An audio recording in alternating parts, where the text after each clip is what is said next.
Once you've ruled out the impossible, whatever remains, however improbable, must be true. And it is not a question of a little occultism or a touch of mysticism, Mr. Benton. It is vampires. There's a host of damned souls of telepaths.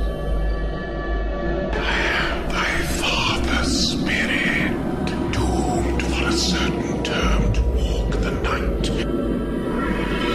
Here, the old gods aren't dead. And what of the true god? He's dead. Can't complain. People assume that time is a strict progression of cause to effect, but actually, from a non-linear, non-subjective viewpoint, it's more like a big ball of wibbly-wobbly, timey-wimey stuff. You're listening to Paranormal UK Radio.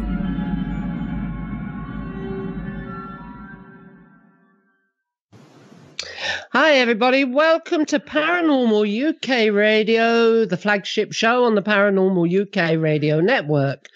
I'm your host, Irene and Mark, and tonight we are with my co-host, Mark Johnson. Yeah, you know, I'm going to let you have that one considering how sick you are right now. You mean you're not going to rub it in? Not going to rub it in. You've got the kitty lurg. I know, I've got the kitty lurg. Oh, honest to God. You know, it was Easter last week, yes?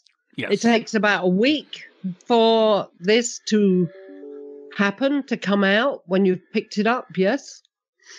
Capiche? Yep. Yeah? I got it. I've got it big time. Kitty lurg. Well, that's because all the grandchildren out visiting. Oh, God, you know something? They weren't too bad, Mark. 2 of them had the runny noses. You know, I was forever wiping it off their chins, sort of thing. That's how bad it was. Oh. And you know, we're at that time of year right now, too, where... it's just, you know, it's hot, it's cold, it's temperatures are all over the place, and that makes things a lot worse. Well, I don't know where you are, but we're in the United Kingdom. It's one temperature all year round. Cold. Well, here it's been like fluctuating between the 30s, and now it's going to be 60s in a couple of days, and then it'll be 30s again. It just can't seem to make up its bloody mind.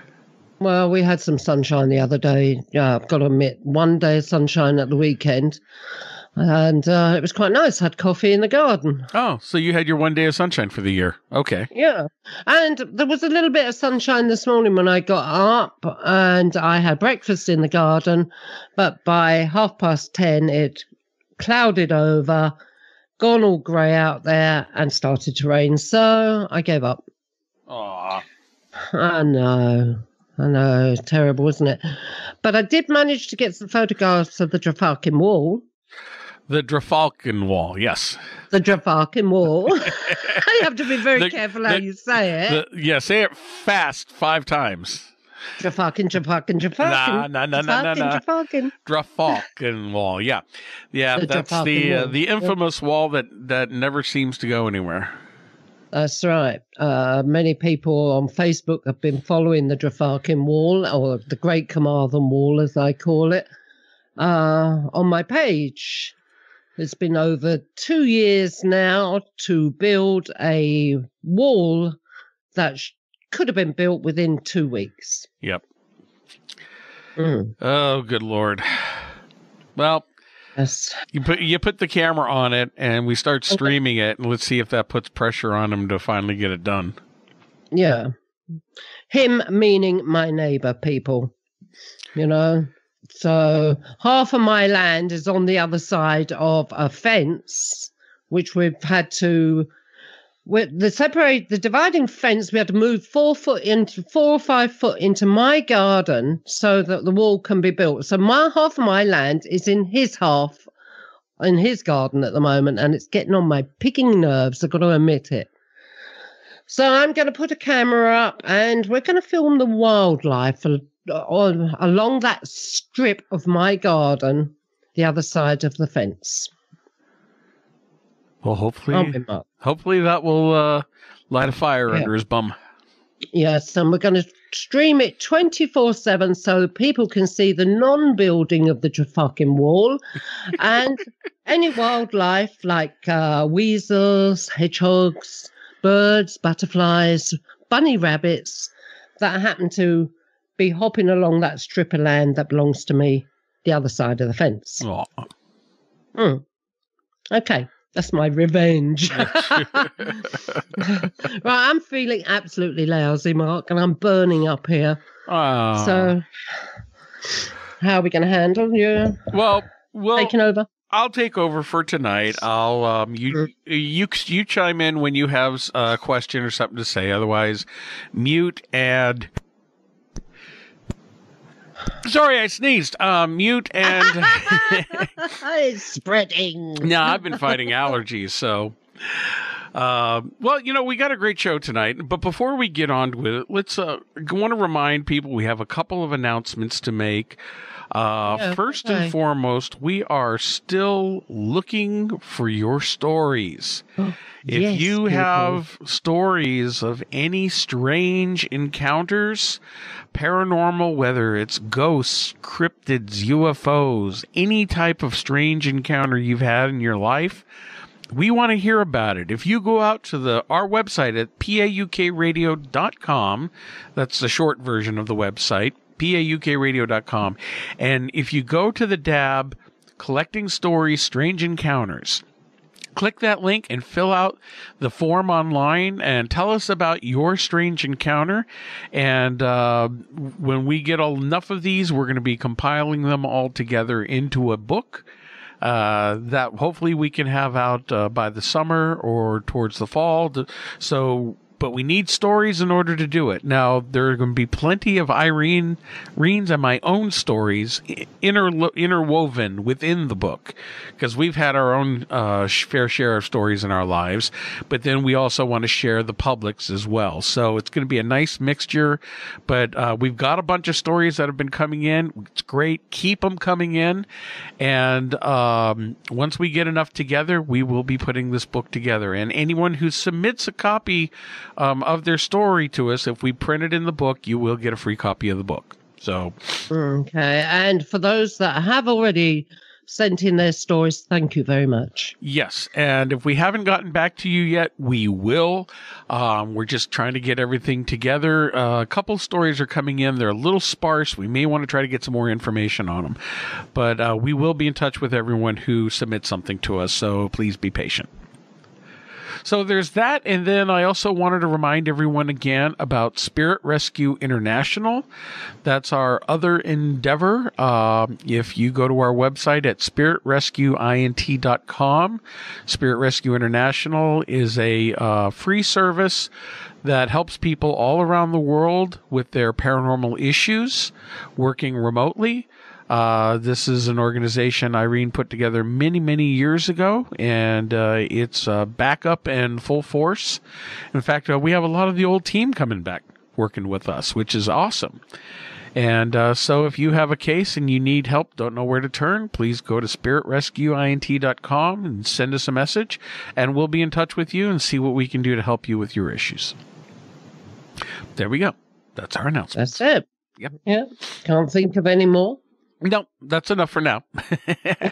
Let's get on with the show. Okay, now I'm going to sit back and let you boys get on with that. Okay. Well, like I said, chime in when you can.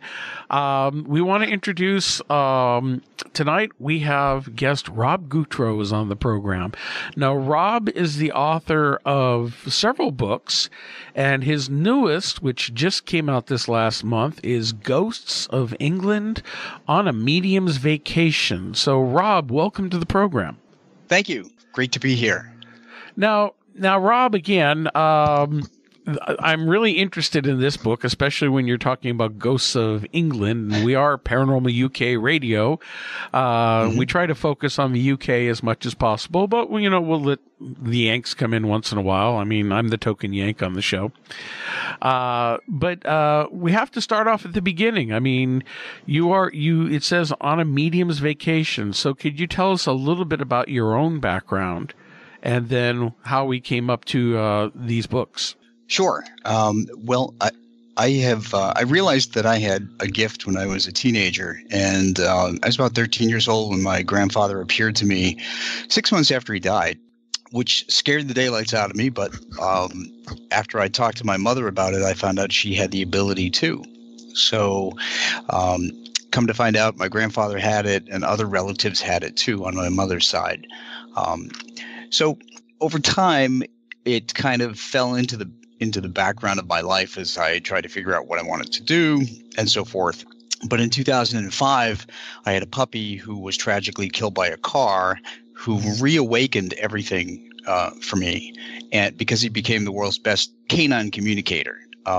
So I started getting messages all over the place. Wait. I just want to clarify that, because that's kind of a new concept for me. Now you're talking about that your puppy who was killed was communicating with you? He was, yes, in many different ways. Can you give me an example? Sure. He would actually move things in the house. When I was on vacation a couple of years after his passing, he led me down a street where there was another Weimaraner that looked exactly like him.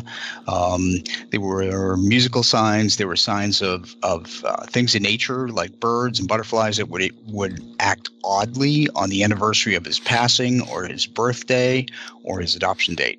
Just examples like that. Now, I have to ask this only because it's not that I try being skeptical, but I know some of our listeners might ask this question. Just because it has those coincidences, how do you know it was your dog and not something else? Well, that's a good question. I always actually can sense somebody from the other side around me, and I can actually sense if they're male or female, human or animal. So he was always around at the time that these odd things happened. Mm-hmm. Okay. So I learned that with spirit, there's no such thing as a coincidence. Okay. And that's true. We deal with synchronicity ourselves all the time. So, yep, that happens all the time. So now you wrote this book on a medium's vacation, Ghosts of England. Now, was this a single trip to England you took, or is this over multiple trips to England? This was 2 trips, one in 2012 and one in 2013. And our intention for the trips were actually purely vacation. I didn't expect, or I didn't even think about running into ghosts there, but I should have. And everywhere I went, somebody wanted to talk to me from the other side. So you couldn't get a vacation. You need a vacation from your vacation. Well, I'll just say I met a lot of people, both living and dead. Say, Irene, that sounds like you all the time too. When you were growing up, yeah, she's still. Sorry, I was muted. I know. I know. Yes, it does. It does sound like me, very much so. It's like that guy you saw on your security camera the other night. Oh gosh. Oh, yeah. Not on the camera, outside your window. Yeah. Well, I told you that was like how you can get an idea of what I actually saw there. Yeah, because of the after. At first, you thought somebody was trespassing, and then that's right. You started to realize there were other attributes to it that just didn't make sense. Yeah, that's absolutely true. That it was a dead person. Well, more something to do with dimensions, I should imagine. Oh, okay. Yeah, more so. I don't know. At first, I thought he was alive. Then I thought it was a spirit of some sort. But as I thought about it more and more, and you know, when you see these things, if it really mystifies you, You can spend days actually thinking about it and reliving the actual sensation, the vibration, the feeling of the actual event. Yes? Yes. Well, that's what I did. And the more I done that, the more I got the feeling that it was like a time traveler, someone just passing through, whipping through, because the vibration was different. The feeling was different. The way I saw him was different. Everything about it was different. Well, it's also like yesterday, Rob, I know we did a sound check yesterday before you were coming on the show today, and I'm not kidding. The second you had hung up, what happened, Irene? She said... Oh, I had the CCTV screen switched off. So it was like a black screen, like a black television screen that was switched off. And you know, when you stand in front, you got the lights on in the room and you can stand in front of a black screen, television screen, and you can see, it's like, reacts like a mirror. You can see yourself and everything. I'm I'm terrible at explaining things, especially when I've got a cold. Well, I stood there and I could see my reflection in this black screen. I could see the chair behind me, and behind that was standing a man. And Mark was talking to me, and I can't remember what I said, but it wasn't very nice, was it, Mark? No, you swore and said, "Oh my God, someone's standing behind me." Yeah, yeah. Oh my gosh. But I'll tell you another thing. This pup that you lost, right? What sort of pup was it again? Because yesterday when we were talking, in my head, do you know that armchair behind you? Over towards, if I'm looking at the screen on the computer, it was to my left, but it was behind you. Over behind you, there was a dog there, tall, slim dog. Yeah, that would have been him. He's a Weimaraner. Yeah. Oh, wow. But I didn't mention anything to you yesterday because I'd already made a fool of myself talking to you and messing around, and I thought, it's no, not at all. He's always here. His name is Buzz, and actually his ashes are right here in this very room that I am doing the interview from. Oh, and can you tell me, did he sit in that chair? Did he sit in a armchair? He was always near here. Yes. Yeah. Yep. Well, he was over by the armchair. That's why I thought it might have been his favourite place to lay in that chair or something. But if it isn't, he was only standing there then by the armchair. He's always walking around with me. Is he? Oh. Yes, absolutely. Oh, well, I get these silly things, you know. To me, I take no notice. It's just everyday stuff. But like I said, you know, this man outside the window, the more I think about it now, it's more like the problems I've been having lately with this dimension business, Mark. Yeah. Slipping. Yeah, I think I'm getting the feeling, and I'm sorry, Rob, we don't mean to get off track here. We're just going to mention this now. We'll get into talking about your book here in a minute, but then we might be able to go back to this later. I'm just beginning to sense that this veil between all of these dimensions is really getting thin. Now, people talk about veils between the worlds, like the physical world and the spirit world. Well, I'm talking about the actual alternate realities, I think, are bleeding over a lot more these days. There's too many weird things going on. And Rob, we'll after we talk some more about your book, we'll get into this. I'd like to get your thoughts on some of this, see if you've had any experiences around that are similar to this. So getting back with your book and your travels. Now, well, also on your bio, it says that you're a scientist. Could you explain that? I am. I'm a meteorologist, actually, by trade. Okay. So I like to include explanations about the science of energy, because that's the basis of the paranormal. So you'll find that peppered throughout all of my books. Now, would you say that are you a meteorologist like on television or on a website, or how do you do that? No, I'm not. No, I'm a kind of a behind-the-scenes kind of guy now. Okay. I used to be on the radio. Okay. Not anymore. Oh, okay. No, I understand that. Okay. So you took this trip, you took 2 trips to the UK, and you started having experiences off the bat and seeing people both living and dead. You know, did it start happening like right when you got out to the airport, or is it just you just so slowly started becoming aware of the fact that you were seeing other people from different time periods? Actually, it happened the first time we went into a building. So it wasn't like I got off the plane and there were dead people standing there. I don't usually, if I'm preoccupied, if my mind is preoccupied, or if I'm excited about something or looking forward to something, I kind of block them out.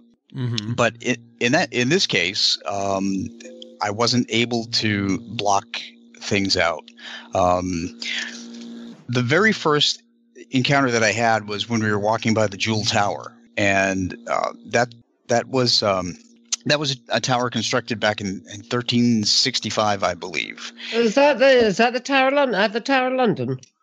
No, I thought it's near the Jewel Tower. Is the remnants of one of the castles. It's near Westminster Abbey. Oh, it's just that when you said the Jewel Tower, I thought that's what, obviously you're talking about where the crown jewels are kept at the Tower of London. Yes. Yeah, I know. It was confusing to me too, because I was in the Tower of London and then I saw the tower where the jewels were kept. But no, this is the different one. And what happened was we were on our way to Westminster Abbey for our first stop, and I walked by the Jewel Tower, and there I saw a woman in a dress which turned out to be circa 1660. I had to go back and research it when I got home, but I actually sketched it out, and I put a sketch in the book of the dress and the woman that I saw wearing it. So that was kind of freaky. Right before I even got into a place, I saw the ghost of a woman walk through the tower courtyard. We do have quite a lot here, Rob. They're everywhere, literally everywhere. So, I can understand that, especially in London. I love going up in London, and I love it when I walk past one or I see one or something that is from a period, because it's like I said in one of my books, the best history lesson out I ever had was at Hampton Court Palace. Oh, yes. Yeah. As a child, it was total history lesson. There was a man on the lawns painting the palace, and he was dressed in all the old-fashioned clothes and everything of the period, like with the ruff and all that. And he's painting the palace. And I, as a child, had been told to keep off the grass because we're not allowed to play on the grass, and there was notices everywhere, please do not walk on the grass, and there's this man standing out there painting the building. And I just thought it was fantastic. Yeah. Wow. And he was a ghost. Oh, he was. Yeah. He was a ghost. Okay. Yeah. Yeah. Hampton Court was a big hot spot for me when I walked through there. Yeah. It's a brilliant place. Absolutely brilliant. All their buildings are fantastic. I love the history in this country. Mm-hmm. Mm. Well, I'm planning to come back. Yeah. I can't get enough. That's good. So sorry, Mark. No, go ahead. Go ahead, Irene. No, I finished. Okay, you done? Really? You sure? Okay, yeah. Making sure. All right. So, Rob, tell us what is one of the more unusual experiences you had when you went over to the UK? Oh gosh. Well, there are so many of them. That's why I put them all in a book. But I guess one of the most interesting ones was the most physical experience I had. And that was actually when we got to Westminster Abbey. So I had never been before to England, and all of this was brand new. And my husband and I went in 2012 for the first time, and Westminster Abbey was the first place we stopped. And he wasn't sensitive until we had this experience. So we went into Westminster Abbey, and I believe that it's. I did a lot of research, by the way, about the history of these places. So I know that it's been a royal coronation church since, I think, 1066 AD. Mm-hmm. So, and I also found out that there are 17 monarchs that are buried there. So there's a lot of people in there. Yeah, that's right. Yeah. So we walked in there, and the first thing I did was I sensed a monk there, and I sensed him walking around. I didn't know who he was, but we were trying to read through all the history. But it was at the tomb of Anne of Cleves where we stood and we had our weird experience. For those who don't know, I found out that Anne of Cleves was the fourth wife of Henry VIII, and they were only married for 6 months. So anyway, we were standing about 20 feet apart, both facing the tomb, and at the same exact time, something pulled on the hair of my head on the left-hand side, something pulled on the hair of Tom's head on the right-hand side. And we looked at each other and we said, "Did you feel something?" And he said, "Somebody pulled my hair." And I said, "Somebody pulled my hair." And it was amazing. It happened at the same time. It was like a ghost, or it must have been two ghosts, reached out and pulled our hair at the same time. But there was 20 feet between us. That's funny. So I couldn't explain it, but that was really startling because they pulled quite hard. Oh, they wanted you to make sure that they got your attention.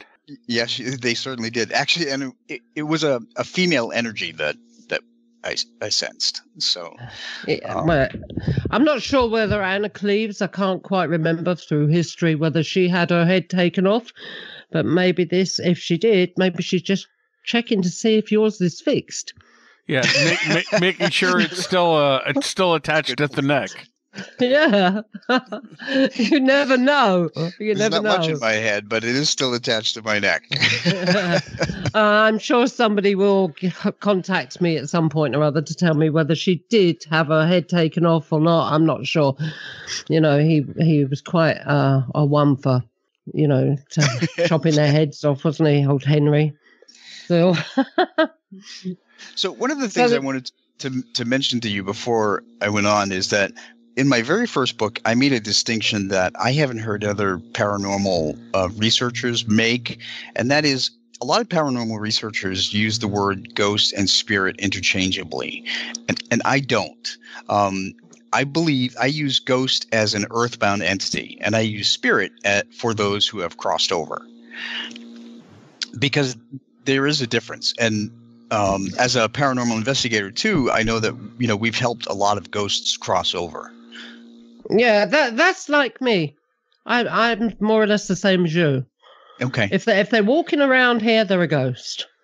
If they've been over, maybe visiting back, then they're a spirit. But then here's where here's where I like to come in and throw in the monkey wrench.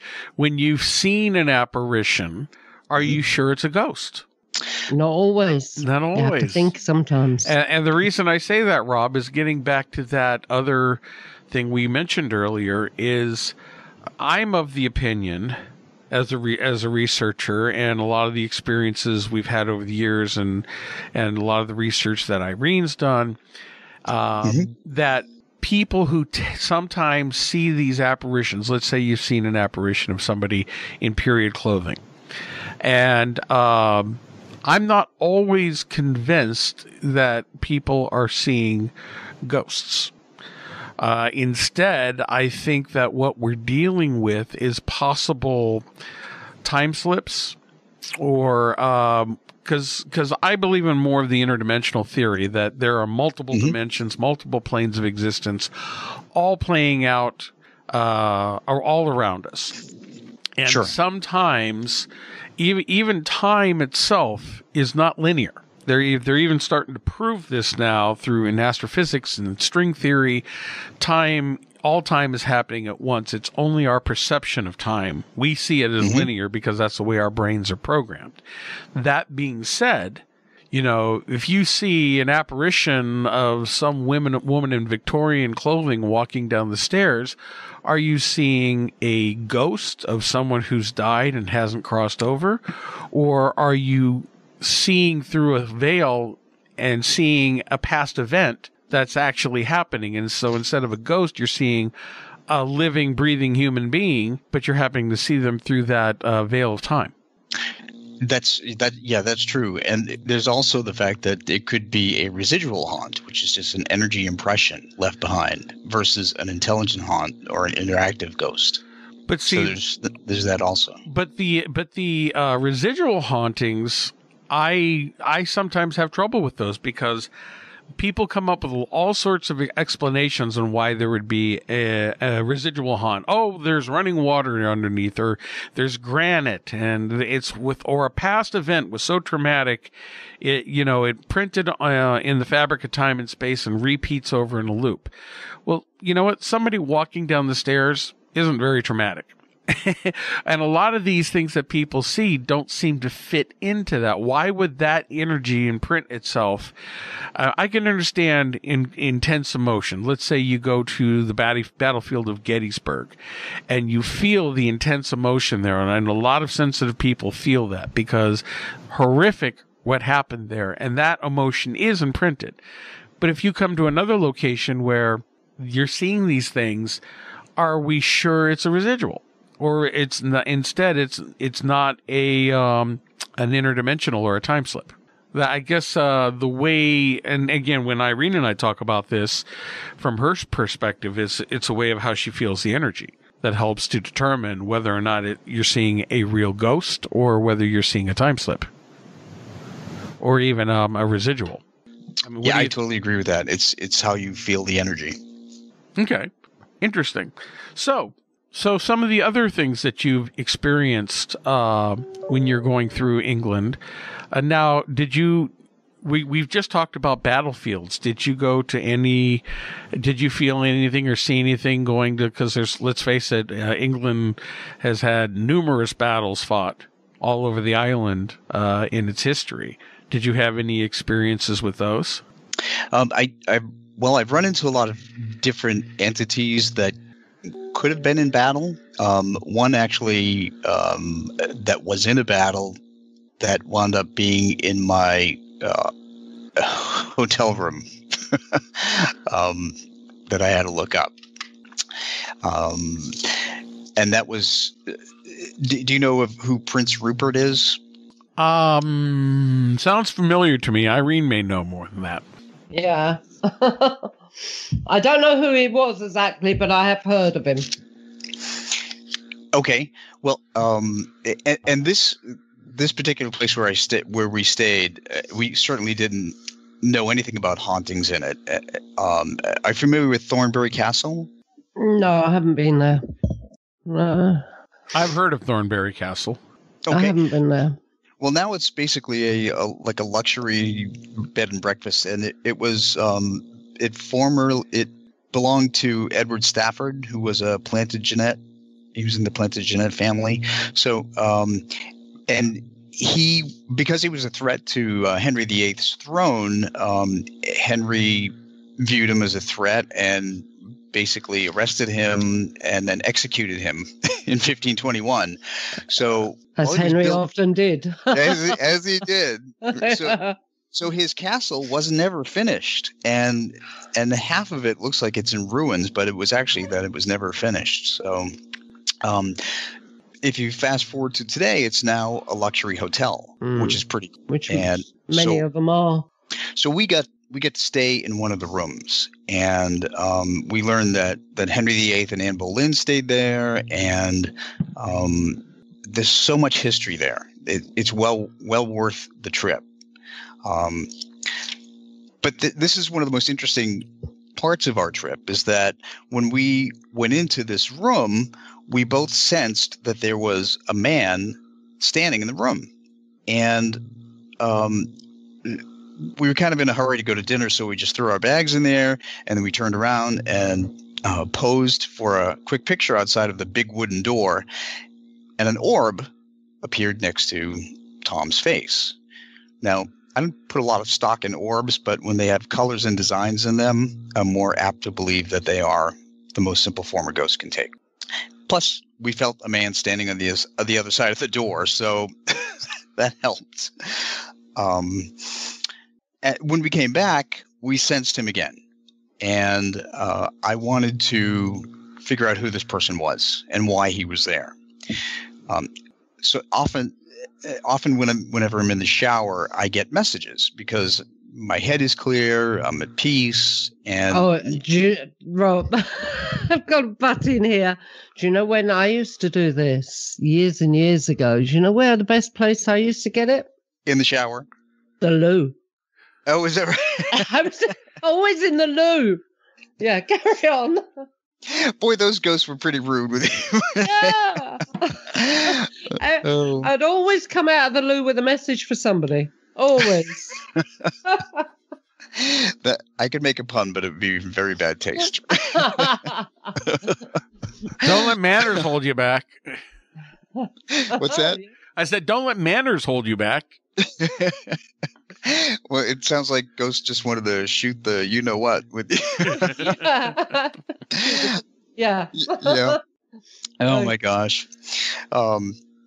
So this was my mystery when we were in the room trying to figure out who this person was and why he was there. And so when I went to take a shower at night before turning in, and the first thing he said to me was his name was Rupert. You know, being from the U.S., that's not a common name to me, but so I made a note of it. And then he kept saying Whittenham. Now, I didn't even know what Whittenham was. Again, I was only in England, 2 days? So when I came home, I did some research. And I found out that there was a village called Little Whittenham located on the Thames in South Oxfordshire, which was about 80 miles away from the castle. So that distance made me... I love the way you say towns. Oxfordshire. Oxfordshire. Well, you'll have to forgive me. Yeah, I absolutely love it. Carry on. So I thought that distance, the 80 mile distance made it believable that he could have possibly visited Thornbury. But I'll get to solving who he was in a moment. But here's the interesting thing. The room was beautiful. The mattress was about maybe 6 inches thick, and we couldn't sleep all night long. It felt like we were sleeping. It felt like we were sleeping on the floor, like covered with hay, with boards underneath us. It was just a bizarre feeling. So my sense is that Rupert was sharing with me the conditions that he experienced when he was out in battle, like sleeping on a floor of hay. Yeah. Did you ever experience that, Irene, that a ghost would share their feelings or how they felt? Oh yeah, many times, but never one where I've been sleeping on the floor with a ghost. Yeah, I never experienced that either. I mean, I get pain of death and all that, but not. Yeah. Oh yeah, no, I've had all that. I ailments, all this sort of thing, how they passed over, or you get all that experiences in their life. I actually get taken to, not physically taken into serious situations in their lives and things like that. Yeah, but so. Carry on. So Rupert actually gave me a big sign. First of all, I was kind of not too bright when I said to Rupert before we went to bed, please let us sleep through the night. Don't wake us up until the sun comes up. Yeah. That was kind of dumb because the sun came up at 5:30.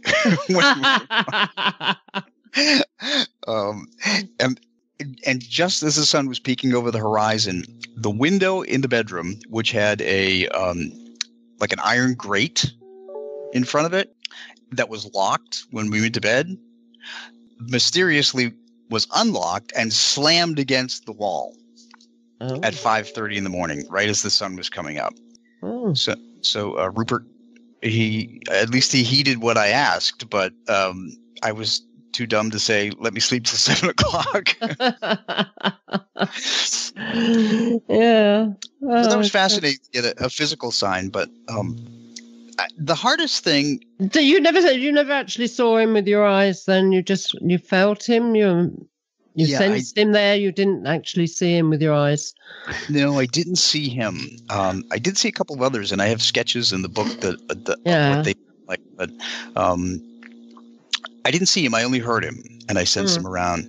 The interesting part was when I got home, I really did some research to try and figure out who Rupert was. And, as I mentioned, that connection between Little Whittingham I found a book. Whittingham.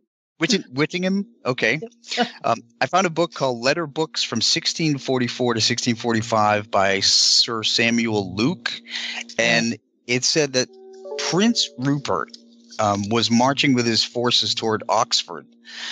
And now I knew that he was a prince. Yeah.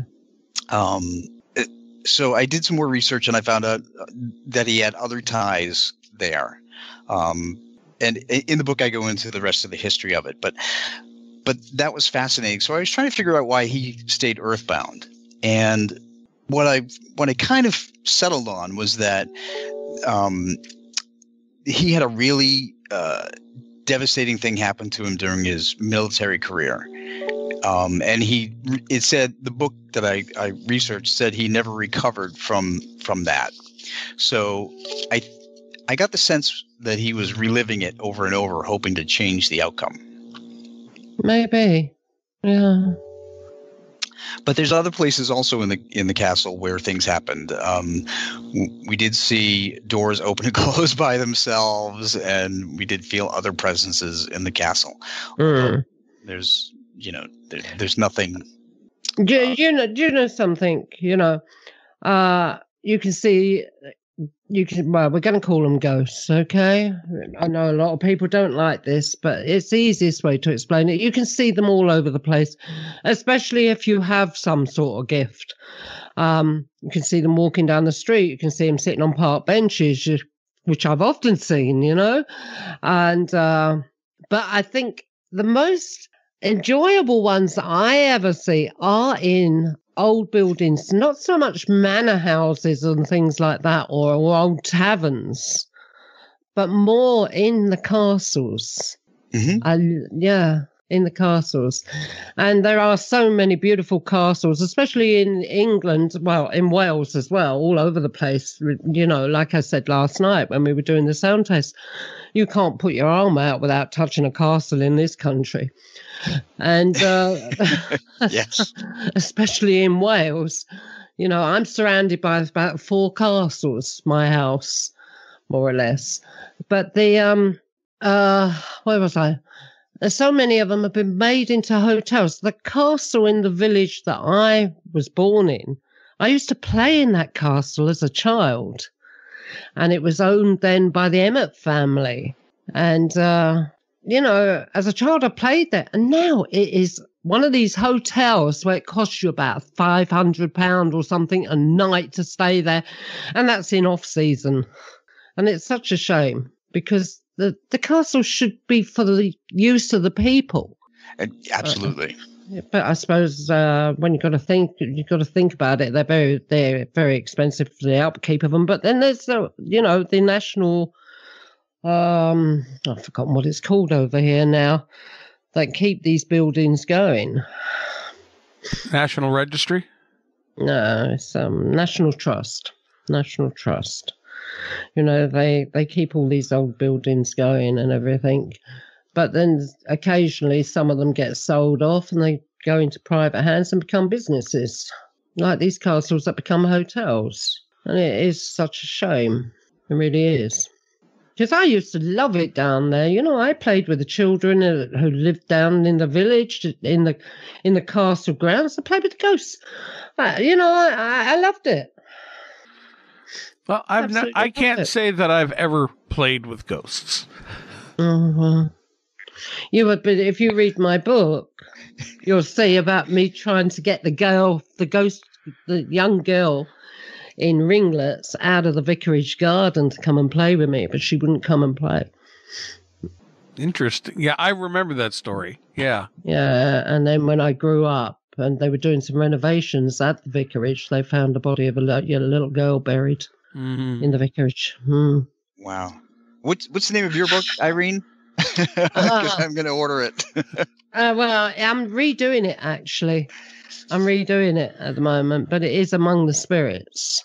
But it needs re-editing because it was put out, not edited properly by somebody. And I didn't realize it because I'm one of these people, once I do a book, hand it over for it to be edited, and then it goes out and I never check it. Well, the other day I took it off the bookshelf and I started reading it and I thought, oh, this is terrible. It really needs editing, So me and Mark will get to work on that, re-edit it, and I'm going to update it as well. I have actually re-edited and updated my first 2 books, so I know the feeling. Yeah. Well, we learn a lot as we go on too. So. Well, that's it. Yeah, we do. But Mark will do that at some point, and he'll have it back out in no time, I'm sure. Yep. Won't you, Mark? Yep. Get it over to me. I'm still waiting for it. Well, you've got a manuscript there, the original, haven't you? Yeah, Somewhere? but you were the one updating it. Oh, yeah. Yeah, I've got to update it before you can do it again. Oh, yeah, all right. That's right. Derp, send it over. Okay. All right. Now, this isn't about me, this radio show. This is about Rob. And Rob, we want to hear a few more stories from you. Okay. Well, there's a whole host of adventures that I had. I actually got help from the spirit of a friend when we get lost. And then I actually ran into the ghost of a dog. Which was kind of cool because I wrote 2 books called Pets in the Afterlife and Pets in the Afterlife 2. So dogs and cats on the other side are really near and dear to my heart. And by the way, I do dog rescue here too. Oh, you do. Oh, you're absolutely brilliant. You really are brilliant. Anybody that has anything to do with animals, I love them. I love you already, Rob. So, you both have dogs and cats, by the way? Well, Mark has dog and cats. I have dogs. Doggy dogs. Loads of dogs. I think that there's nothing more loving than a dog person or a cat person. Yeah. I lost one of my dogs a couple of years ago, and I can't get over this one. This particular dog I lost. My whole life wrapped around her, so I'm still suffering from that. Getting back to your story on the dog. Yes. So the dog again. The dog. I didn't expect to meet a dog in spirit, if you will. But have you ever been to John Soane's museum? Who? Sir John Soane? No. Well, if it's in England, no, I haven't been there. Name wrong. He was a British architect, and he lived, I think, 1753 to 1837, and so his home in London is now a museum, and there are so many architectural pieces and artifacts and antiquities in there, and even priceless works of art that it's an amazing museum to see. It's up actually near Baker Street, near the Sherlock Holmes Museum in London. Mm-hmm. Have you been there, Irene? I've done work in Baker Street. I've worked in Baker Street. I've drank coffee in Baker Street. I've been very close to Sherlock's supposedly home in Baker Street. But no, I've not been to this museum that you're talking about. Okay, so put John Soane's museum on your list because not only was it fascinating because of the ghost dog, but because of the amount of art and antiquities in the home. And he actually has an Egyptian sarcophagus in the basement, which was I thought was kind of creepy, but yeah, that's right. So here's what happened when we went there. Right as I walked in the front door, I immediately sensed a ghost. But the ghost that I sensed was not a human. I sensed that there was a dog. There was a ghost of a dog running around in the home. And I thought, that's kind of weird. First of all, I didn't know it was his former home because it was billed as a museum. And later of course, as I walked through, I found out that he and his wife lived there, and, it was in fact his home. But they do that a lot in this country, if it's famous, and they always turn your house into some sort of museum, Dylan Thomas's house down the road from me, the poet, his house is now a museum. The boathouse is now a museum. But do you think they'll make your house a museum, Irene? Well, if ever I become famous, yes, I expect so. Well, I thought you're already famous. It won't be this one. I'm going to Italy. I've made up my mind. Anyway, carry on. Okay. Yeah. So you sensed a dog in the house. Yeah. I did, and it scurried away from me as soon as we walked through the door. But so I wanted to find out more about this dog. And when you're in a museum and you sense a ghost, you can be reluctant. I'm always reluctant to ask people if there's anything, if there's a haunting or whatever in a place. So I wanted to find out more. And as I walked through the first floor, there was a little courtyard to the right-hand side of this building, and it's called the Monk's Yard. And in the courtyard, and the courtyard is open to the sky. The architect actually designed this building, his home that he lived in, which included an open to sky courtyard, which was kind of interesting because it's just one of many what look like row houses.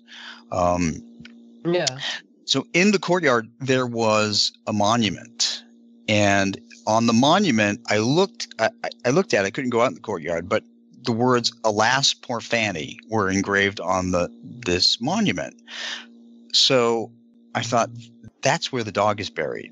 And then I walked into the portrait gallery, and there's a huge portrait of Mrs. Sohn holding this little black dog named Fanny. Oh, that was her favorite dog. So I learned that Fanny was her only dog and her favorite dog, and that Fanny had the run of the house. And when I went into the museum's gift shop, I happened to find a book that's written and illustrated, and they sell it for kids. But of course, I bought it and I loved it.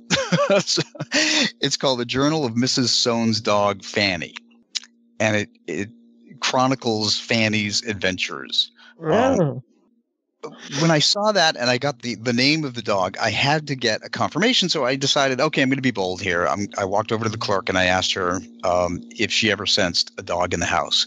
And she looked at me and she said, yes. She said, as a matter of fact, several people who lived in this house after the Sohns had passed had reported seeing the ghost of a dog. And people who worked in the museum have reported seeing the ghost of Fanny running around. Oh. So that confirmed, what my feeling. Margaret went on to explain that one of the homeowners had two dachshunds that were always very anxious and agitated and never settled down. So that owner actually had to send the dogs to live somewhere else.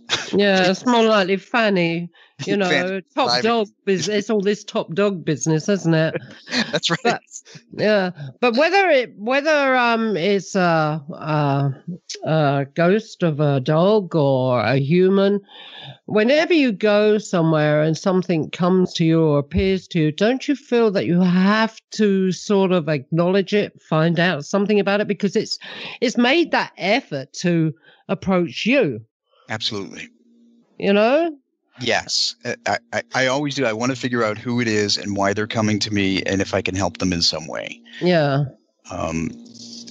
But Fanny seemed happy just scurrying around in the house.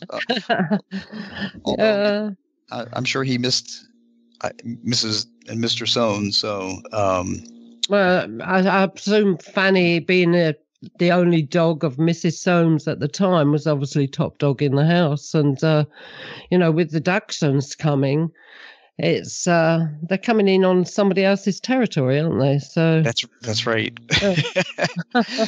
I guess Fanny's always going to be the top dog. Yeah.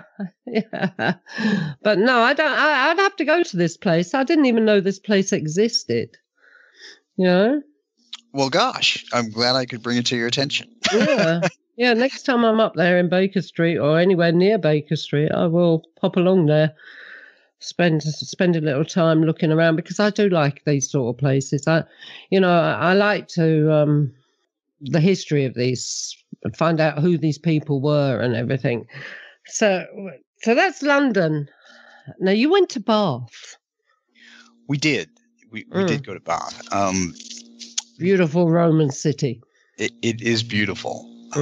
What's interesting there is, though, that we actually didn't run into any, if you would, interactive ghosts in Bath.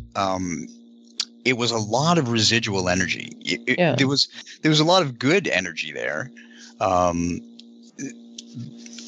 especially around the Roman baths, because of the socialization and everything else that happened there too, I guess. But there was nobody walking around that I encountered. Yeah, you didn't pick up on any Romans, though. In York, you also went to York, and you had the famous story of the what are they called, Mark? When you get a lot of Romans marching together, what are they called? The Legion. The Legion of Romans that came actually through the wall in the cellar of this house in front of a workman. So, did you pick up anything like that in Bath? Bloody Romans. I did not. No. No. It could be too that I was so immersed, if you will, in the no pun intended, in the history of the place, because there were a couple of places that we did go that there was residual energy, or I felt emotional energy, but I did not have an actual intelligent haunt approach me. Yeah. And it could have been that I was actually successful at blocking them out while I was trying to enjoy my vacation. Well, this is it. It can be difficult, but you need to be able to shut off, especially in this country, I believe. I've had problems, and I've said this many a time. I can go to the supermarket and watch them walking around in the supermarket. That's how bad it can be at times if I'm not closing off. If I'm not controlling it. Well, you have a deeper ability than I do, for you to be able to see them wherever you go. I don't see them everywhere I go. Neither do I. Sometimes I sense them, but the majority of the time I'll see them. But then, and it can, it doesn't unnerve me or anything like that. It doesn't. And sometimes you don't realise until you're actually past them. So I was walking through the high street in Croydon once, and there was this old man coming towards me, and he was very grey in the face and ashen looking and everything. But then a lot of old people are, especially if they are have an illness or anything. And he's coming towards me. His clothes were a bit untidy, and he was walking very, very slowly, and he walked past me. And as soon as he walked past me, I'd gone about about 2 steps, turned around, he was gone. He was nowhere there. And then it hit, bang, he's dead. So. Oh my gosh. Yeah. That happens all the time, so I take no. But I've grown up with it, so I take no notice. I literally take no notice. I live in a haunted house and thoroughly enjoy it. And whether they're living or, it's like my mum and dad always said, it's not the dead that'll hurt you, is it? It's the living you've got to be scared of. Yeah, that's true. I tell people there are days I'd rather talk to dead people instead. Oh yeah, they give you no problems. Yeah. They don't give you really any problems as long as you're listening. If you don't listen, they keep pestering you. But still, sorry, people. Carry on. Oh, Lord. Yeah, I'm burning up here. I think I'll be one of them soon at this rate. You're the Walking Dead. I feel like oh my it. gosh. Yeah. So that was Bath. Now, your GPS. Yeah. Tell me. I wanted to hear this story. Oh, the GPS. You need to hear. This is well, you know, as you know, because ghosts or spirits or energy, they can play with anything energetic, whether it be your CD player, your radio, or your GPS for that matter. And in this particular instance, that's what I believe truly happened. And this is not about a ghost. This is what I call a spirit. So this was the spirit of a loved one who wound up helping us out. So we were coming from Bath and we were trying to go back to London, and we were driving on the highway, and for some reason the GPS that's the M4 motorway. Yes, that's the M4. Yeah. That's correct. Yeah. So for some reason, the GPS directed us to take the exit. And I thought, well, this is strange. Maybe there's an accident on the highway and it's taking us off the highway. Because some of these GPS units or whatever will take you off of a direct route if there's an accident. At least some of the ones I've used. And then you wind up lost anyway. So that's basically what happened. So 20 minutes later, we found ourselves on a 2-lane road that turned into a narrow country lane. It had all kinds of twists and turns. There were trees all over the place. And I looked at Tom and I said, this is just not right. It can't be right. So the GPS suddenly said, go off-road. And that's when I stopped the car. We were faced with a dirt road. It wants you in the field, does it? Yeah, I guess it did. I could. Has that ever happened to either one of you, where the GPS would take you off road? Well, more so in more so in the older days than today. My GPS is usually pretty good, but in the old days, yeah, I remember saying turning left here, and there's no left. It's like, what are you talking about? That is nothing. Do you know, Air One years ago when they first came out told us to do a U-turn on the M4 motorway. Oh, a U-turn? Yeah, U-turn to a U-turn. Oh my gosh. Yeah. Yeah, I know that sometimes with the old GPSs. Now this was 2012 or 2013, so not that long ago. Yeah. So you would think that the technology even just 5-6 years ago was enough to not take you off road, but needless to say, we stopped, and so Tom attempted to reprogram that GPS, and I parked the car to look for a living person. We were actually in a neighborhood with high trees, and we were getting nervous because the sun was setting, and the sun had actually already dropped below the tree line. So here's where the spirit part comes in. Before I mention this, Tom's friend Ed was his best friend back in the 80s and 90s, and Ed passed in 1996. When I met Tom, Ed started coming through to me a lot. He actually took me on what I call a spirit treasure hunt, which helped me prove to his family that he was with them for the entire week before I visited his dad for the first time, which is in another book of mine. But so Ed's always around me. So after sitting in the shoulder, getting back to our GPS adventure, after we sat in the shoulder of the one lane street for about 5 minutes, and we were really getting anxious because we had no idea how to get out of there. A Royal Mail truck came up over the hill within 5 minutes, and I flagged down the driver, and I did a double take when he got out of the truck because he was about my height. He was a slender build, and he had a mop of black hair flecked with gray. He resembled all of the pictures I have ever seen of Ed, except that he had glasses on. And it was chilling to me. So I just kept saying to myself, "Oh my God, this guy looks so familiar." I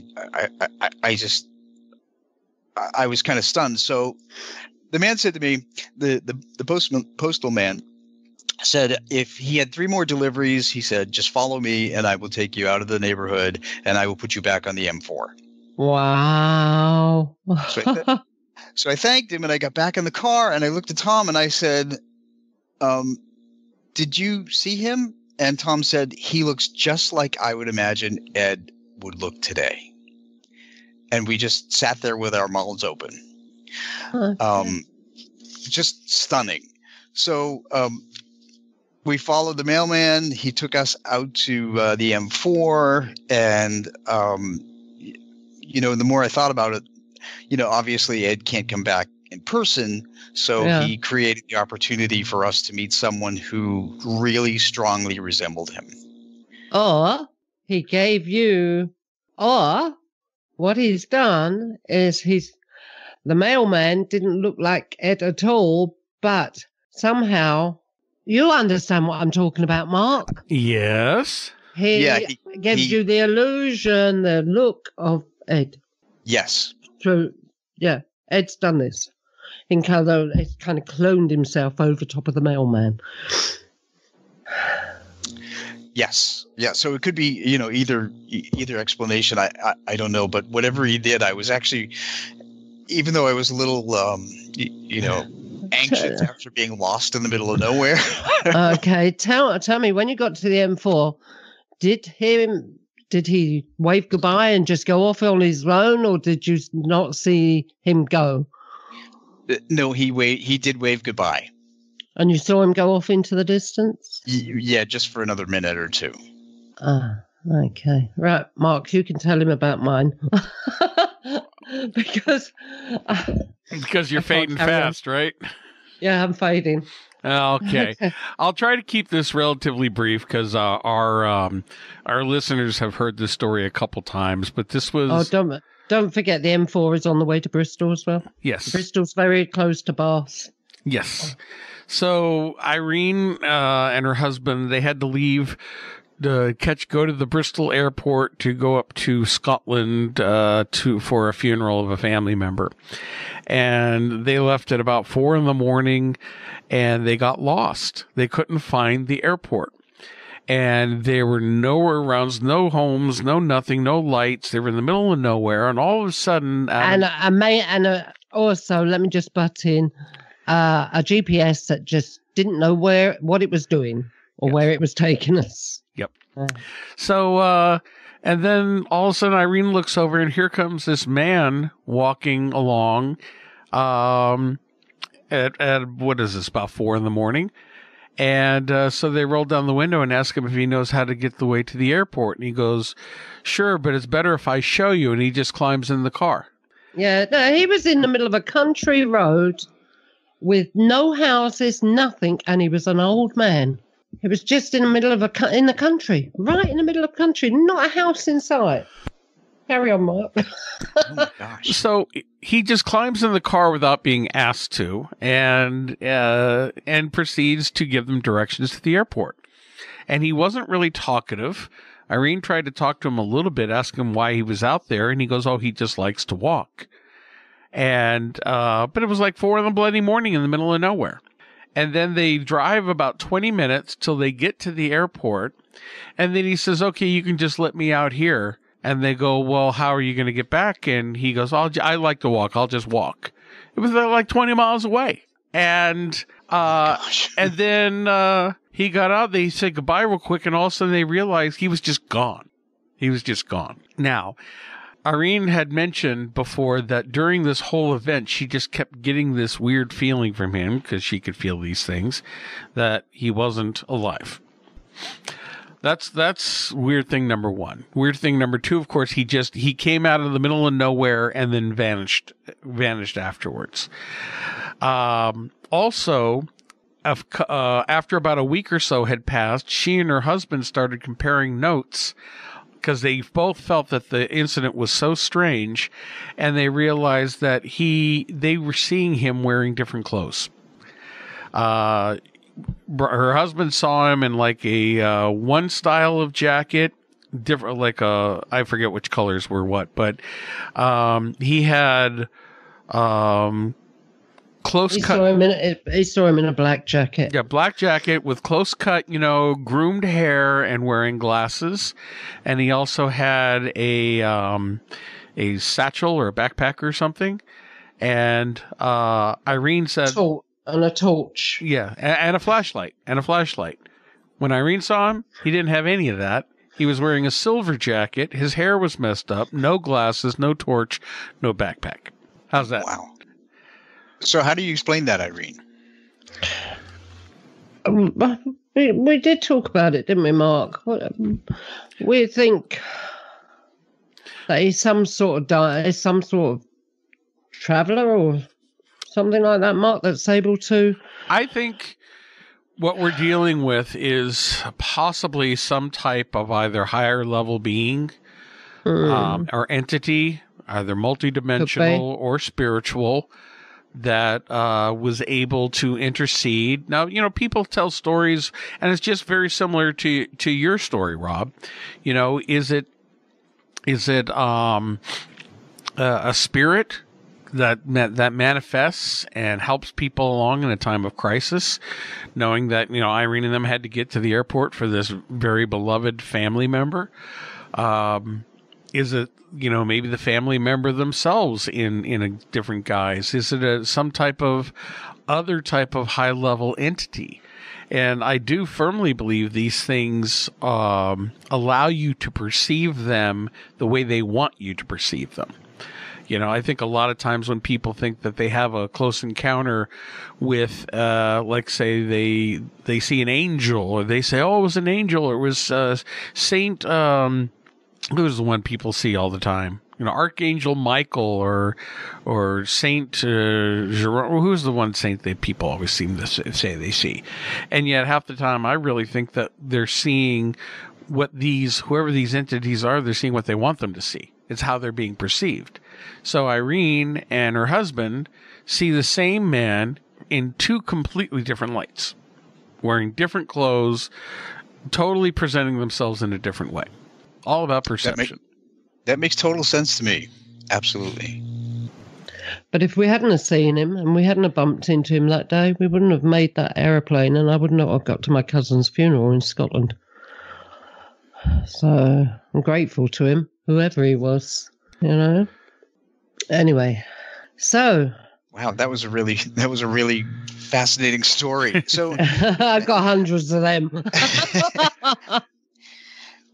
Well, it just reminds. It's a good reminder that spirits on the other side, or if it was a spirit on the other side, are always watching out and helping us when we really need them. So yeah, it should give people hope and optimism that they're not alone for good reason. Yeah. They don't really help me very much, I'm afraid. It seems to say, but get on with it. You know how to handle that, girl. Yeah. Have you got a spirit guide? Do you know of your spirit guide? I do have. I actually have two spirit guides. I did a meditation with somebody, and they were able to come through. And one is an older man named Jerome, and the other one is a dog. Ah, no surprise. There you go, yeah. I wish all mine were dogs. I really do. I was told once, many, many years ago, that I had one core who was a Sister of Mercy, and another one is a monk. Well, I believe that something or someone like a monk is around me all the time, because so many people have told me they've seen it, and I've seen a monk as well when I was a child. So maybe, yeah. But the Sister of Mercy is Sister Marcia, apparently. Oh, so, you know her name too? Okay. Yeah, Sister Marcia. But I'm not so sure. I'm not so sure because she was tired. It was, mind you, could be. I don't know. What about you, Mark? Do you know if you have a spirit guide? Do you know who they are? Yeah, I do, but I haven't seen him in a while. I think he's in rehab. Would that be Jack Daniels, perhaps? Just a complete nervous breakdown at this point, having to deal with me. And my crap? Oh, yeah.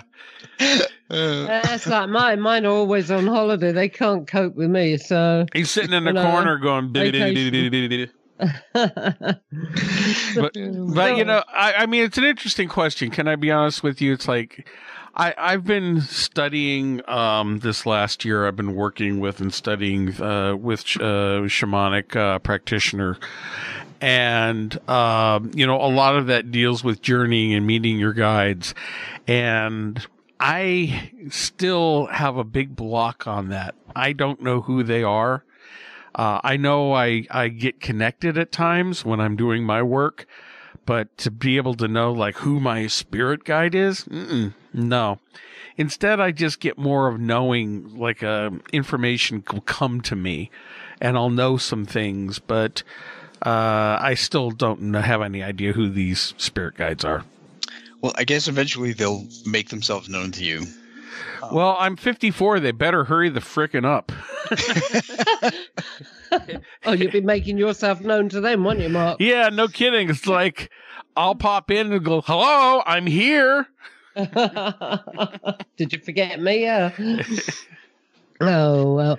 Anyway, so what else happened to you in the UK then?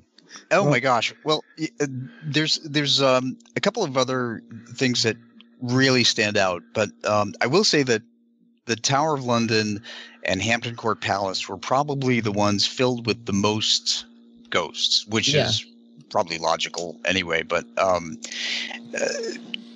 in the Tower of London, there was something that happened to me that didn't involve a ghost, but it was what I considered to be a portal. Now, I being a paranormal investigator here, I explain portals as kind of like doorways that ghosts or spirits can move through to get from one place to another. Internet security alert. Your computer might be affected by harmful viruses. This particular experience happened when I was walking into the Salt Tower. So the Salt Tower in the Tower of London, for those who don't know what the Tower of London is, it's kind of a misnomer because it's actually it was a castle, but it's called the Tower of London. Here in the U.S., I had to get that through my head. By the way, and it was also a place of imprisonment. Yes. So so it was a royal residence, and then it was a place of imprisonment, and then I think it had a couple of other functions. Didn't it? Do you know offhand? They used to chop their heads off on the green there. The Tower Green. Yeah.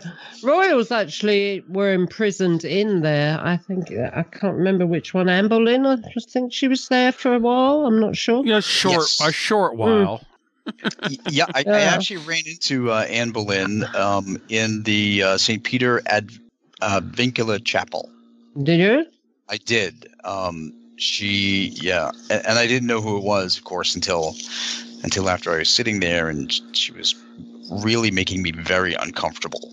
I felt a lot of anxiety and grief, and I was actually emotional to the point of tears when I was sitting there listening to the docent explain about the church. And I thought, what? Somebody is sharing their emotions with me. And then he began to tell the story of Anne Boleyn and how her ghost had been seen in the chapel, and then I realized it was actually her then who was sharing her emotions with me. I later learned that Anne's ghost is said to appear near the Queen's house there. Yeah. Well, she appears quite often around about just every stately home and place in the UK that she ever visited when she was alive. That's one ghost that gets about. That really is one ghost that gets about. So she must be using portals back and forth, I guess. Maybe. You never know. Never know. Did you go into where the young princes were imprisoned? Because I've got a story from when I was a child. In the Bloody Tower? Yes. No.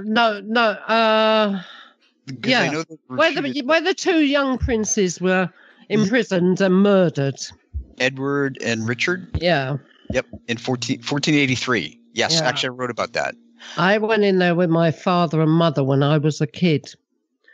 And they were wandering around in there, and I sat down on the floor, and I felt something sit close beside me, but I couldn't see it.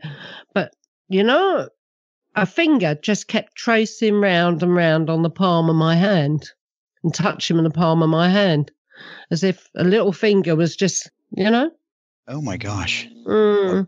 Did that kind of I think I was about out? No, I was about no, I was used to them. I was about 6 years old. Nothing freaked me out. No, never.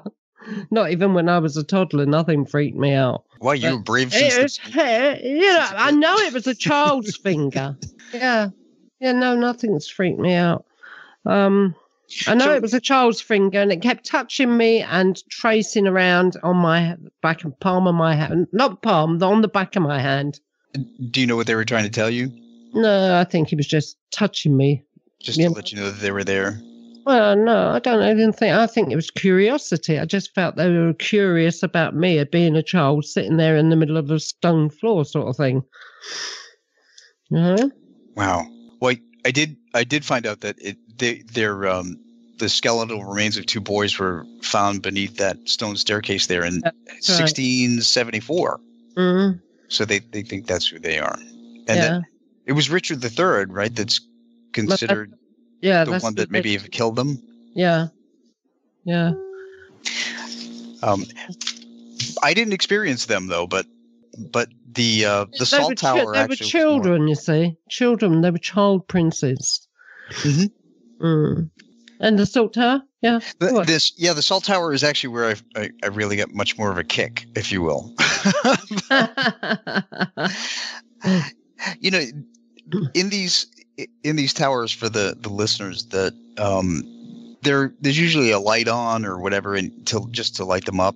Sometimes there's displays in these, and so forth. But and the Salt Tower, I guess, was built. Was it 1100?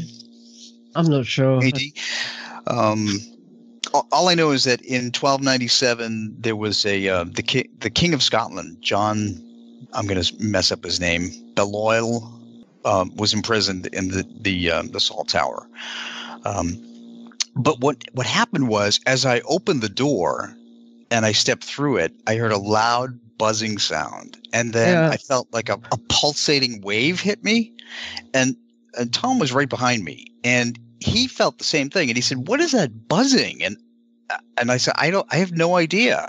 Did we trigger something, or I had no idea." And as soon as we get in, we didn't even close the door. The buzzing stopped, and so did the wave of energy. So I just thought that was the oddest thing, and there was nothing around there to actually trigger any kind of a noise, and nothing to emit energy or whatever.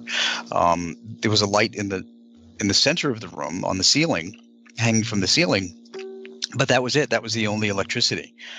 So as near as I could tell, we were walking through as a portal was closing to another. Yeah. Did you ever experience that? Sounds like it. I do get the buzzing. It's like you can hear the electricity going through electrical wires in the house and things like that. I get at night I get high pitched buzzings. Is that from your cold medication though, or is that? No. I could be laying in bed and I will get this high pitched buzz, and I just turn around and I say into a darkened room, "Bugger off! I'm not interested. I want to go sleep." And it stops. Wow, that's fascinating. you're actually the first person that I've spoken to that has experienced that kind of a buzzing. Oh, I get it quite a lot. I really do. And I sometimes get it during the day and I just turn and say, naff off, you know. I'm not being disrespectful to them, but you've got to be left alone at some point or other, haven't you? Sure. Mark, have you ever experienced any kind of buzzing or portal? Can't say that I have, no. My ears have rung occasionally, but usually when I experience something, it's usually like a tingle on the side of my head or something. But this is a high-pitched buzz rubs into your ear. It really is. It sounded like bees, like a swarm of bees. So, Mark, have you been to the Tower of London? I have not. When he comes, he's going to be pinned on Traitor's Gate. No, I have not hopped across the pond. Oh my goodness! Well, you need when you go, you need to walk into the Salt Tower. Okay. There's so many things between the tower. As I said, between the Tower of London and Hampton Court Palace, you'll be writing things down like crazy, like I did. And actually, what I do, and then the reason I was able to actually put all these stories on paper is that whenever I go on a trip, I carry a journal with me, and I just write down. I like to write down the history of the places and so forth, and take pictures and then match the pictures up and then blog about them later. But in this case, what happened was I was writing down my experiences, my paranormal experiences, left and right. So I thought, wow, this is really a fascinating trip, and I wanted to share it. So, you know what you need to do? You need to have a little dictaphone or something and a little mic pinned to your dictaphone in your pocket, and then you can talk it as you're going around. That's just too high tech, Irene. Oh. I'm just kidding. Well, that's what I do when I'm abroad or anything, and I want to remember something for a book. And if I got a recorder in my pocket or something, you know, it's just this woman walked across the Wasit like this, and and she swaggered her backside, you know. Well, what we did is we have a digital camera and it took short videos. So I did actually make short videos. Yeah. But for the most part, though, I like the journal because I actually sketch ghosts, what they look like, what I see them look like. And there are a couple of sketches that I made that are in this book. Yeah. About the different ghosts. And when I go on paranormal investigations here in Maryland with the Inspired Ghost Tracking Group, I often sketch out what the ghosts look like that I see. And so far I've been batting 1,000, if you will, that every homeowner has concurred that is what the ghosts look like that they have seen in their home.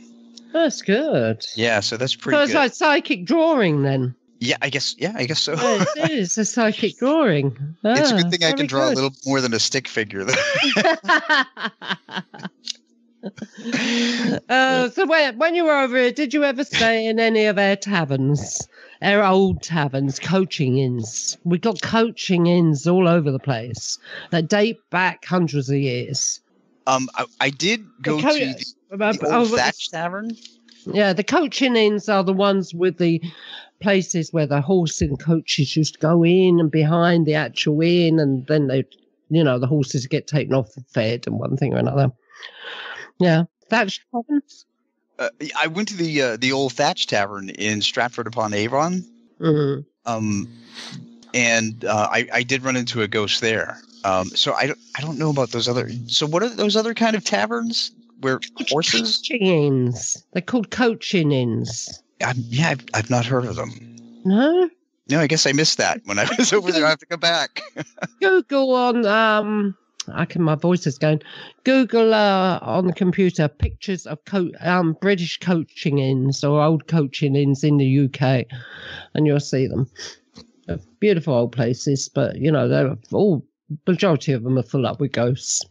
Well, I guess I didn't go to any because I don't remember that term. Taverns, coaching inns. They've normally got like a tunnel. Oh, I can't explain it.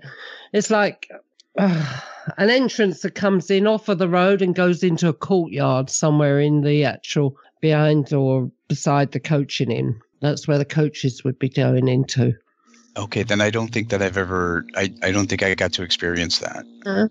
Well, that's too bad. See, now I have to come back. Have to come back and do the coaching inns. I can tell you quite a few of them. Yeah. So. Well, the old tavern, the one tavern that stands out to me that I did go to, was in, as I said, Stratford-upon-Avon. It's called the Old Thatch Tavern. Yeah. And I was actually astounded that building is one of the oldest buildings in existence, I guess. So,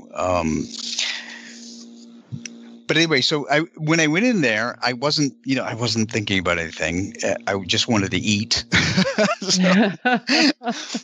And like you experienced, I saw a woman walking around that restaurant and she was serving people. And I noticed that she was, what was odd is that I noticed she was wearing clothing from what looked like another period, like the 16 or 1700s. And so I just thought, somebody just dressed in period clothing to make it look more authentic and so forth. And she was walking around with a basket with bread. And it took me a couple of minutes to realize that she was dead. Yeah. I bet the bread was cold. But it was stale. A little moldy there. Were people interacting with her, or were they just sitting there getting on and doing their own thing, and she was just coming up to the table or whatever and then walking away, or what? That's exactly what was happening. The people were carrying on, and she was just, bowing down to the table with bread. I saw. So she had a white dress, and it was covered by a dark vestment. And there was a red napkin, actually, I saw on the cover of the basket. It was clear as day to me, which was even more bizarre. And I asked Tom, who I was having dinner with, to turn around, and I said, you got to look at this woman this waitress who is wearing period clothing. And he looked around and he said, there's nobody there. I said, okay. But before she disappeared, she told me her name was Emily. And she had brown hair. It was pinned up. It was covered by a white kind of bonnet with a black ribbon. So I actually sketched her, and in the book, I took a picture of my notebook where I had sketched her. Yeah. But I was totally thrown off because I really thought that she was a living, breathing person, and she was walking around the restaurant. So she was from the 1600s, do you think? I do believe that she was around the 1600s. Yeah. I can imagine what she looks like. So that was kind of interesting. I think that particular tavern actually had something that noted that there was a ghost. Yes, it was. The particular tavern said that the menu recounted a story about a ghost that haunts the tavern named James Pinfield. That's what it was. James Pinfield was chased into the tavern by a group of Irishmen, where he ran to hide, and the story goes, the men dragged him outside of the tavern, and then they murdered him, and he's still said to haunt the Old Thatch Tavern in Stratford-upon-Avon. Oh. I didn't see him, though. No. I used to go into a pub regular up in London, and there was always an old man sitting in the corner. Literally, he was just always there in this corner. And I never took any notice of him. But he was well dead. Do you remember what pub it was? Because there were two other pubs, and both were in London that I encountered ghosts. Oh, no, this was the Windsor Castle. It was called the Windsor Castle. And it was in South London. They've since done it up into one of these fast food restaurants. But he used to always sit in the corner, literally always in the corner. And I'd just acknowledge him, sort of kind of give him a nod and walk away and do whatever I was doing, I said to my father once, I said, do you know about the old man that sits in the corner of the pub? He said, yeah. He said, because my father was like me. He said, yeah, he's been there for ages. That's when someone buried him. Oh, it's awful, isn't it? I guess he liked his drink, so he stayed around. Yeah. Yeah. So, yeah, one of the... It's quite a lot like that, though. You know, pubs where previous tenants or landlords or drinkers, guests or whatever would be wandering around in. There's so much of it. There is literally so much of it over here. Yeah, as I said, there are a couple of other pubs that I went into that I ran into ghosts that were in there. Yeah, I bet you didn't run into much very... I hate to say this, but because of all these television programs and everything, you know, whenever you talk to anyone in America, it's, I've got a demon. I've got a demon. Yeah. I bet you over here, you didn't run into anything really seriously evil, did you? No. No, I did not. And I have a theory about demons. I just think I think what people call demons are either really hostile, were once hostile humans, or they may be life forms from other planets that reach Earth because there are 4,200 cataloged other planets that NASA has cataloged, and there's another 3,400 that are pending. Yeah. And I mentioned I'm a scientist, and I know that like the Kepler satellite is looking for astrobiological signs of life, and there are several planets like in the TRAPPIST-1 system that have the ability to hold life. Yeah. Yeah. So I think it would be foolish if we didn't think that there was anything else. Yeah. No, people, if you come to England, it's very, very rare you'll find a demon anywhere. So, it's not that we know there is the evil stuff. There are plenty of the evil stuff over here, but it's nothing really to be frightened of. Yeah. I always tell people that if you were a nice person in life, you're going to be a nice person in death. If you were a jerk, this is it. This is a jerk in life, you're going to be a jerk in death. Yeah. This is it. Why be any different? And especially if you're coming back through a medium, you're going to come back the same way as you were in life. Because if you did come back if you were a grumpy old pig when you were down here and you come back as a really nice person, that person's not going to recognize you as being one of their relatives, Mm-hmm. So, yeah. Are you there, Mark? Oh, yes. I'm just listening to you two chatter on. You know our theory on demons, don't you? Yeah, a couple of my exes. Oops. That's okay. Par for the course. They think I'm the Antichrist. Yeah, but that's the nearest I'm going to get to a demon is him. Yeah, we feel the same way pretty much, either pissed off, nasty human spirits or some other type of non-human entity, but, I don't buy the whole demon from Satan kind of thing. Yeah, I don't buy that either. And here in America, let's face it, the media has really gotten everybody thinking, with Ghost Adventures, that everything is a demon. And, I'll admit Ghost Adventures is still my guilty pleasure. I watch it religiously, but even though I constantly shake my head and go, no, you're wrong. No, you're wrong. No. Calm down. No. So, sorry about that. Oh, I'm with you 100%. Yeah. I really hate it when people start throwing demons around. I mean, demons were conceived as a religious entity, and there are so many religions of the world and non-religions, and it's not a religious thing. It's a former living energy that may have been, either in another solar system or a living thing here. So. Yeah, I hate when they say demons. Yep. Rob, so you didn't only visit England, you visited Scotland as well. I did, but that's my next book. No, I'll be happy to talk about that too. It's beautiful, yeah? I'm half Scottish. My mother was Scottish. I love Scotland. Is that your best half or your...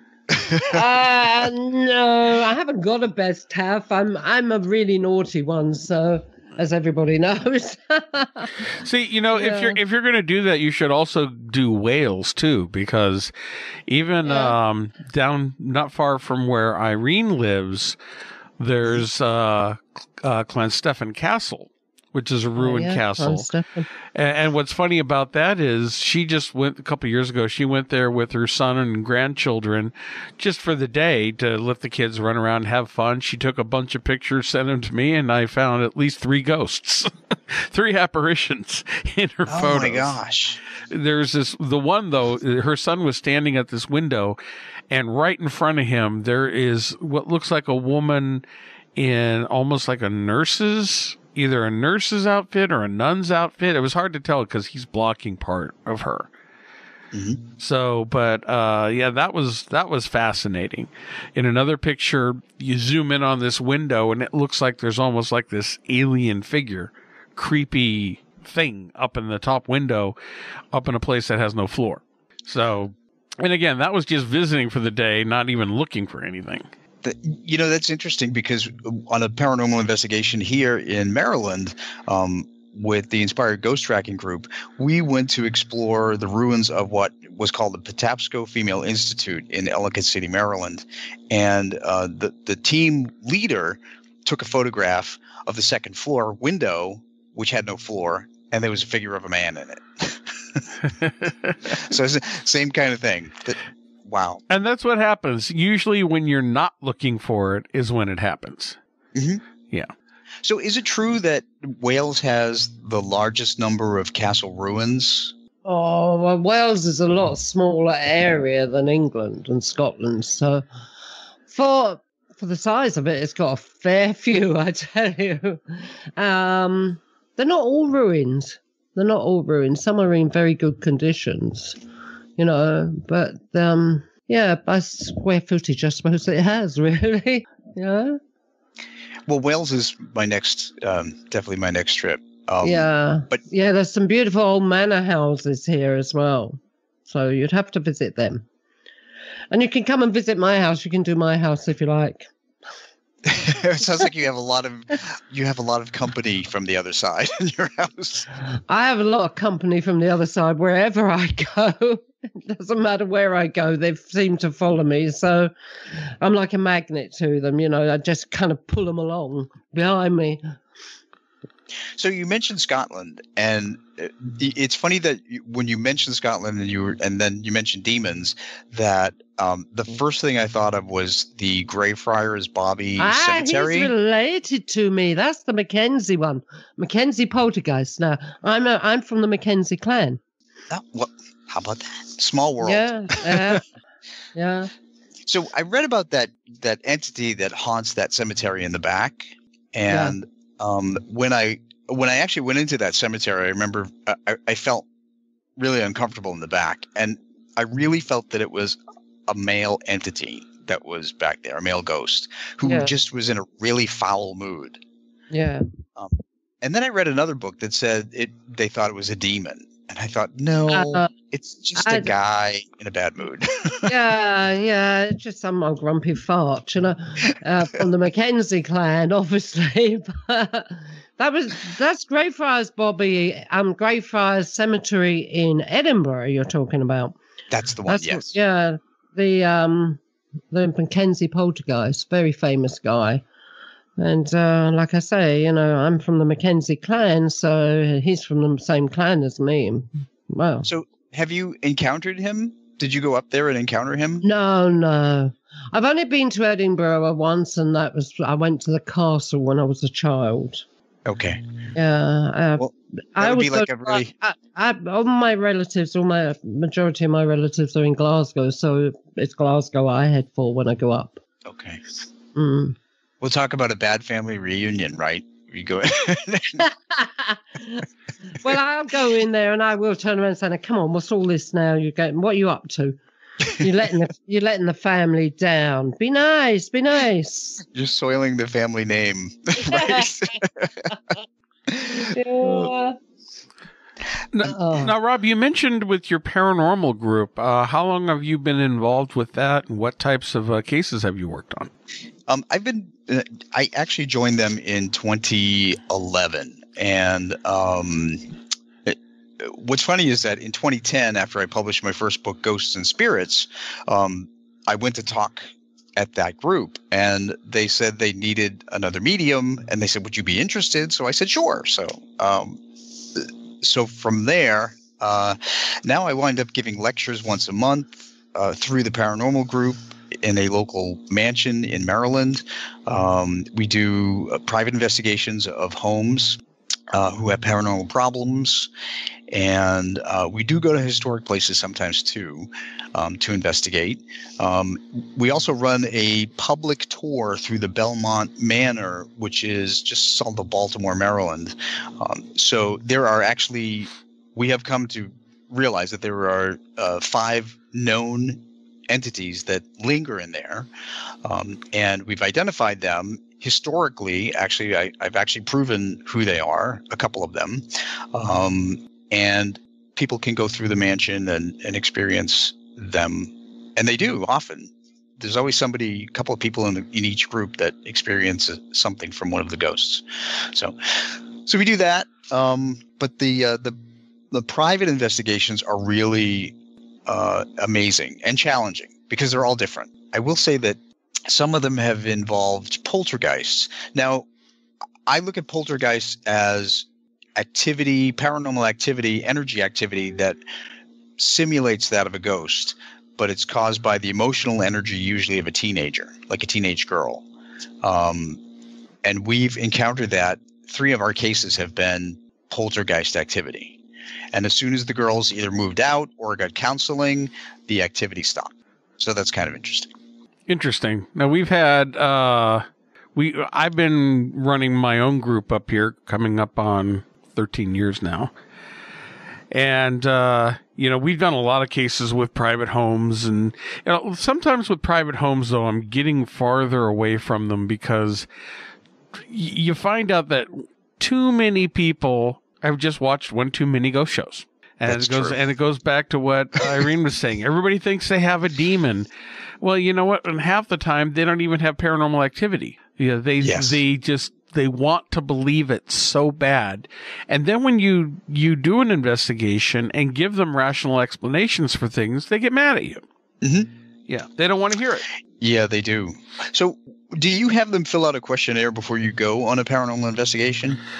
Yes. Well, especially now these days we do, to try to narrow down a lot of things. I mean, we've dealt with people who, in the past, I was a little more lax on that. And I learned my lesson because, you go in, people, oh yeah, we've had this activity. It's demonic. Our son was possessed.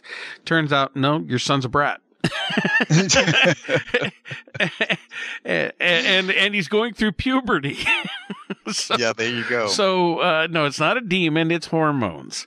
And then you find out that, one of the clients is literally every day on California Psychics. It's just, you just want to bang your head against the wall. It's like they know not what they do. Sorry.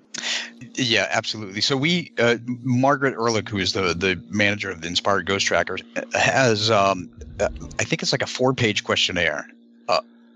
And people who don't want to fill it out, they don't get investigations. She always asks about alcohol use and drug use in the house and other things too. And because we have to. Right. And some people have been totally unhinged, so we turn them down immediately. Yeah, that's like Spirit Rescue International, 90-odd questions we had at one time. About 96 or 98 questions. It would take hours to fill the form in, so eventually we cut them down, and but they're all about, a lot of it is about medication, what medication they're on. And then when we do find out the medication, then look into the side effects of the medication to see whether it can make you hallucinate and everything. And many times we found out that they were either taking the wrong dosage of medication or they weren't taking their medication, and we had to put them back to the doctors. You know, we had nurses on the team and everything that worked with us, and we still got a nurse, haven't we, Mark? Oh, yes, definitely. That's what's nice, is that we still have some of the people with us. Yeah, we had nurses, we had doctors, we had just about people from really professional jobs working with Spirit Rescue International, because we were working all around the world. You know, we worked in Germany, America, Canada, Australia, New Zealand, you know, Germany, France, Italy, all over the place. Yep. And the questions were very, very important. It definitely helps to be thorough to ensure that we don't waste our time going to places not haunted. Yeah, absolutely. Yeah. And like I said, and on many occasions, you know, we saved people by getting them to go back to their doctors, talking to them and telling them and explaining to them that they are on the wrong medication, or they should take their medication when they're told to take the medication and things like that, you know, and eventually you do get through to them, and they understand that a lot of it is because they're taking it wrong, or they're overdosing themselves when they shouldn't be. The doctors told me I can take this twice a day, but I've been taking it 4 times, you know? So you need to add therapists to your business. Yeah, we had therapists. Right. One thing I wanted to mention before, I think we're running out of time, right? We got a few minutes left.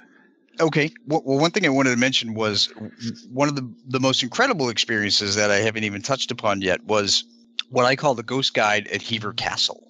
Yeah. Again, totally unexpected.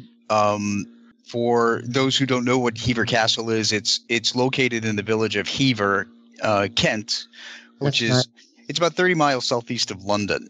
Yeah. And I learned that the castle was built in the 13th century, and it actually was the home of the Boleyn family. That's right. And Boleyn, that's another place she gets to. So Anne Boleyn lived, her father, I guess Thomas Boleyn, inherited the castle back in 1505. And when he died in 1539, that castle was turned over to Henry VIII. So yeah. What I also found out is that Anne of Cleves, another of Henry's wives, actually his 4th wife, received that castle as part of her divorce settlement. Yeah. So there's all kinds of Tudor connections in there. And when I went in, I'm not going to tell you the whole story, but I'll just tell you that when I went in, the first thing I heard, I didn't know whose castle this was. All I know is that it was on our tour. The first thing I heard is, "I am George." Oh. And I had no idea who George was. Mm. And I later found out, as I continued to walk through, that George Boleyn was Anne's brother, who was executed by Henry VIII. Oh, I didn't know he was in there. Is there anybody Henry didn't kill? I know, really. He did. So yeah.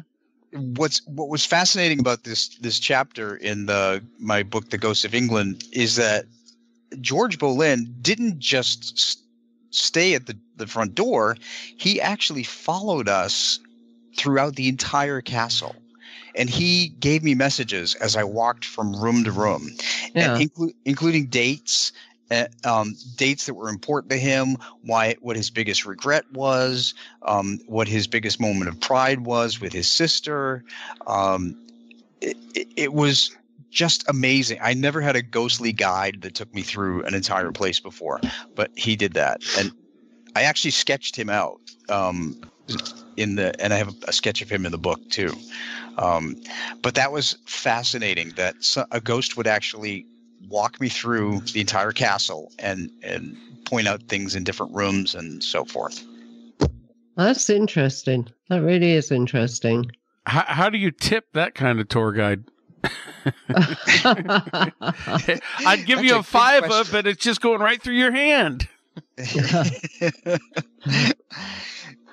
What I wanted to ask you is also, when you're seeing these things or when you come across a spirit that's kind of lost its way or whatever, do you help them to find their way? I do. Unless I'm investigating a place for history and the place requests that I don't cross them over, which I think is really to tell you the truth, right? Yeah, they would. The place wouldn't even know if they'd been crossed over or not. So I did ask. I did direct George to go into the light and cross over. So, but again, his sister. I encountered his sister at the Tower of London. So she's still there. Yeah. Yeah, like I said, she does get around that one. Yeah, she certainly does. But overall, these two trips to England for me were not only historically rich, but rich in the lives of the people who passed that I encountered. Yeah. So, what did you think of England? The United Kingdom, because it wasn't only England you went to; you also went to Scotland. And, Scotland is a completely different place to England, although it's all attached. It's the United Kingdom. Mm-hmm. So what did you actually think of the United Kingdom? Have you been to Ireland yet? Yes, we went to Ireland, too. I ran into a lot of ghosts there, too. And that's going to be part of I'm going to couple it with Scotland to make the next book. My great-grandfather was Irish. My great-grandfather. I'm a bit of everything, I am. My great-grandfather was Irish. He came from the Donnelly family, which is part of the MacDonald family. Donnelly family and O'Donnell family in Ireland was the MacDonald family in Scotland or something or other. So I can also part of the MacDonalds as well as Mackenzies. Whoops, something's telling me to go to bed. And I was born in England, I had a Scottish mother, and I live in Wales, so I'm a bit of everything. You get around. Oh, she does. Got it all covered. She does. Yeah. Well, Rob, we are coming up here on the end of the show, so can you tell people where they can find your books and how they could get a hold of you if they want to? Sure. My books are all on Amazon.com, and they're available throughout the U.S. and Europe and actually around the world.